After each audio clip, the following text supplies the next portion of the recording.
खंडगिरी मेला बर्तमान ठेंगा बहन जो बोलुंट अश्लील नृत्य को बंद करने बर्तमान किए जीतव ए जिता हारिबा कथा किछि पड़नी जिते खंडगिरी मेला एबेकार मेला नुह कुंभ मेला बहुत साधु सन्त सर्वभारतीय स्तर आसिक से करती आम यो मिछमिछिया लोक पुले पशि जाई ये जो कथा करुचे खंडगिरी यात्रा रे नग्नता न रहा उचित यहाँ सब बुद्धिजीवी महल चलती ठेंगा बाहिनी गठन है सबू है किंतु मु गोटे कथा कहबी जे वर्तमान सेठी आमे कौन कि जो किसी कम न थाए आम मानकर जो मैंने ओडिशा से माने एमती एमती कथा क्रिएट करती जो कथाटार भ्यू हम बुझिपारे कि तो पीयूष गोटे बही करछि हाइदर चली पीयूष जो अपेरार अच्छी रानी पंडा भी गोटे करुँच कि मो कह कथा से प्रहसन करवा किसी दरकार नहीं केवल एक्टिंग जोटार भल हम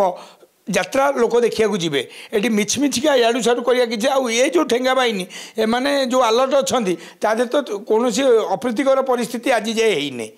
कहीं हेनी ना प्रशासन भी निघा रखी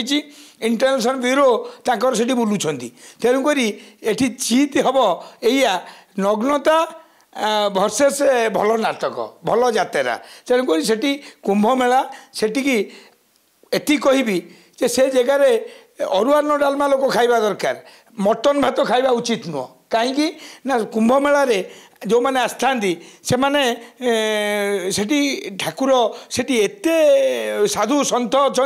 समस्त समस्ते आशीर्वाद नौ तेणुक कुंभ मेला